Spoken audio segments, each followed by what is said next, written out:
দীর্ঘদিন ধরেই হাসিনা সরকারের আমলে বাতিল হওয়া তত্ত্বাবধায়ক সরকার ব্যবস্থা ফেরানোর দাবি জানিয়ে আসছিল বিভিন্ন রাজনৈতিক দল। এরপর গত বছরের জুলাই অভ্যুত্থানে সরকার পতনের পর আবারও সর্বোচ্চ আদালতে ওঠে তত্ত্বাবধায়ক সরকারের বিষয়টি। এবার সেই অপেক্ষারই অবসান হলো আপিল বিভাগের ঐতিহাসিক রায়ে।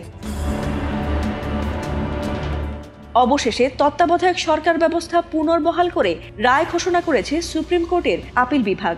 আর এর মধ্য দিয়ে 14 বছর আগে বাতিল হয়ে যাওয়া তত্ত্বাবধায়ক সরকার ব্যবস্থা আবারও ফিরে এলো সংবিধানে। যদিও এটি কেবলই একটি আইনি সিদ্ধান্ত নয়, বরং এটি বাংলাদেশের রাজনৈতিক আস্থাহীনতার ইতিহাস, বিতর্কের ধারাবাহিকতা আর সুষ্ঠু নির্বাচন না হওয়া নিয়ে মানুষের দীর্ঘদিনের ক্ষোভেরও প্রতিফলন। নির্দলীয় তত্ত্বাবধায়ক সরকার ব্যবস্থা সংক্রান্ত সংবিধানের ত্রয়োদশ সংশোধনী বাতিলের রায়ের বিরুদ্ধে বৃহস্পতিবার সকালে রায় দিয়েছে সর্বোচ্চ আদালত।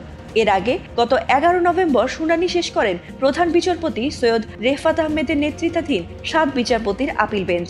এর আগে চলতি বছরের 27 আগস্ট তত্ত্বাবধায়ক সরকার ব্যবস্থা বাতিলের রায় পুনর্বিবেচনা চেয়ে আবেদন মঞ্জুর করে আপিলের অনুমতি দেওয়া হয়। এরপর 21 অক্টোবর থেকে শুরু হয় আপিলের শুনানি। ত্রয়োদশ সংশোধনীর মাধ্যমে সংবিধানে যুক্ত হয়েছিল তত্ত্বাবধায়ক সরকারের ব্যবস্থা। লক্ষ্য ছিল এর মধ্য দিয়ে অবাধ ও সুষ্ঠু নির্বাচন নিয়ে বাংলাদেশের রাজনীতিতে যে বিতর্ক রয়েছে তার সমাধান হবে। পরবর্তীতে এই ব্যবস্থা নিয়েও রাজনৈতিক বিতর্ক শুরু হলে 2011 সালে সংখ্যাগরিষ্ঠ মতামতের ভিত্তিতে সংবিধানের ত্রয়োদশ সংশোধনী বাতিলের রায় দেয় আপিল বিভাগ।